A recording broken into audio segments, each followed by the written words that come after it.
Hello friends, welcome back to our channel. तो दोस्तों, जब मैंने प्रेडेटर बैडलैंड्स का ट्रेलर देखा तो ये सिर्फ एक नॉर्मल ट्रेलर नहीं देखा। इसमें एक एक्सपीरियंस था जहां हर फ्रेम में इतना ज्यादा टेंशन, इतना ज्यादा डिटेल छुपा था कि मुझे बार बार पॉज करके देखना पड़ा। लेकिन फिर जैसे ही एले फेनिंग की कैरेक्टर थिया स्क्रीन पे आई तब सब कुछ बदल गया। और दोस्तों, ये बस एक एंड्रॉइड नहीं थी, ये एक गेम चेंजर थी। इसका एटीट्यूड, इसकी टेक और इसकी एनर्जी, सब कुछ पूरे प्रेडेटर लोर को शेक कर देता है। तो दोस्तों, थिया एक ऐसी सिंथेटिक कैरेक्टर के रूप में सामने आई जो पूरे फ्रेंचाइजी का फेस बन सकती है, जो एलियन और प्रेडेटर दोनों यूनिवर्सेस का मिला जुला फ्यूचर हो सकता है। और बीच में थिया खड़ी है एक ब्रिज बनाकर। तो दोस्तों, यहाँ कुछ ऐसे रेवलेशंस है ट्रेलर के अंदर छुपे हुए जो आपने शायद मिस कर दिए और जो थिया को प्रेडेटर बैडलैंड्स का सबसे इम्पोर्टेंट प्लेयर बना देते हैं। तो दोस्तों, सबसे पहले तो जब थिया एक्टिवेट होती है तब स्क्रीन पर एक नाम फ्लैश होता है, MUTHUR062578। और अगर आपको एलियन सीरीज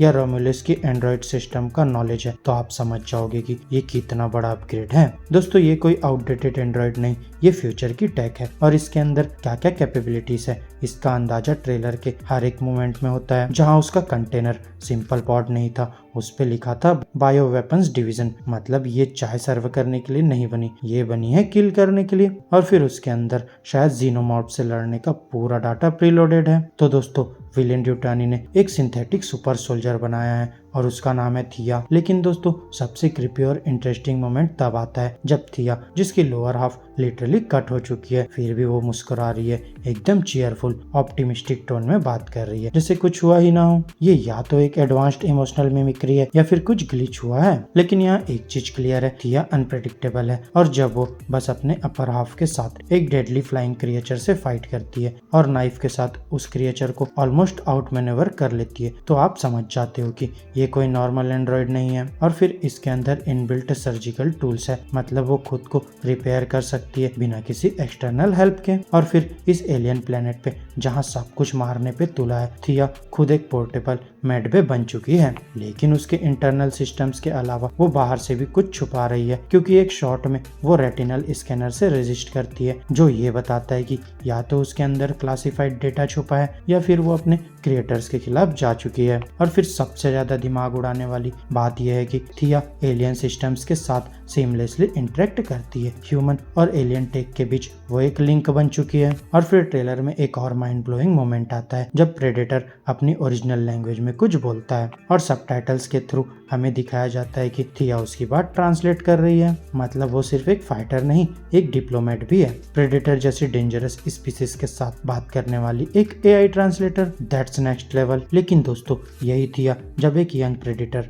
डेक को प्रोटेक्ट करती है अपने बॉडी के हाफ डिस्ट्रॉयड होने के बावजूद, तब समझ आता है कि उसके अंदर सिर्फ प्रोटोकॉल नहीं, इमोशन भी है। वो उसे कंफर्ट करती है, समझाती है और उसके साथ एक बॉन्ड बनाती है जो किसी ह्यूमन जैसे दिखाई देता है। दोस्तों, ये लॉयल्टी या ऑब्डियंस नहीं है, ये चॉइस है। और शायद इसी वजह से थिया एक रोग एंड्रॉइड बन चुकी है। और दोस्तों, फिर आता है सबसे बड़ा ट्विस्ट जो हो सकता है। एले फेनिंग मूवी में दो कैरेक्टर्स प्ले कर रही हो, थिया और टेसा, एक बबली और स्वीट, वहीं दूसरी कोल्ड और ब्रूटल। और फिर अगर टेसा अभी भी विलेन ड्यूटानी के लिए लॉयल है तो एक terrifying sister versus sister face of हो सकता है। दोस्तों, ये ट्विन कॉन्सेप्ट ट्रेलर के कुछ सीन्स में सबटली हिंट हुआ है, जैसे कभी थिया व्हाइट जैकेट में है, कभी लुक स्लाइटली डिफरेंट है। दोस्तों, ये कोई एडिटिंग मिस्टेक नहीं है, ये हिडन क्लू हो सकता है। और फिर डायरेक्टर डैन ट्रेचनबर्ग ने खुद बोला है कि थिया और डेक का bond shadow of the Colossus से इंस्पायर्ड है, स्पेशली वो हार्ट ब्रेकिंग हॉर्स मोमेंट। तो दोस्तों, समझ जाओ, ये बॉन्ड जैसा दिखता है वैसा शायद एंड में ना हो, यहाँ ट्रेजेडी गारंटीड है। और फिर दोस्तों,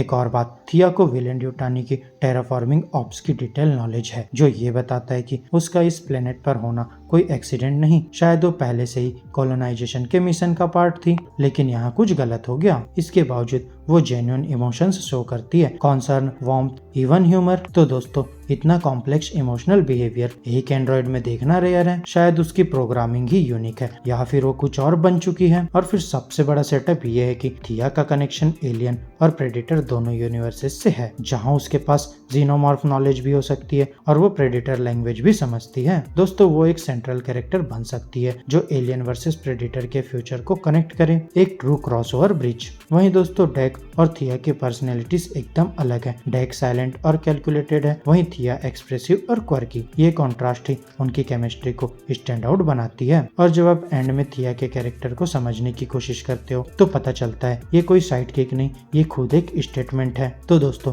थिया एक वेपन है, एक गार्जियन है, एक रिबेल है और शायद फ्रेंचाइजी का नया फेज भी। यहाँ एले फेनिंग के परफॉर्मेंस के साथ वो बिशप और डेविड जैसे आइकॉनिक सिंथेटिक्स की लीग में शामिल हो सकती है, चाहे वो प्रेडिटर बैडलैंड्स के एंड तक बचे या नहीं। लेकिन एक बात सर्टेन है, थिया has already changed the predator universe forever. तो फ्रेंड्स, मेरी आज की इस वीडियो में बस इतना ही। आपको हमारी ये थिया की स्टोरी वीडियो कैसी लगी, अपने थॉट्स कमेंट बॉक्स में शेयर कर सकते हैं। और अगर वीडियो अच्छी लगी हो तो वीडियो को लाइक करो, चैनल को सब्सक्राइब करो और ऐसे ही लेटेस्ट कंटेंट के लिए बेल आइकन जरूर प्रेस कर लो। अब मैं मिलूंगा आपसे अपनी नेक्स्ट वीडियो में, तब तक के लिए बाय बाय दोस्तों।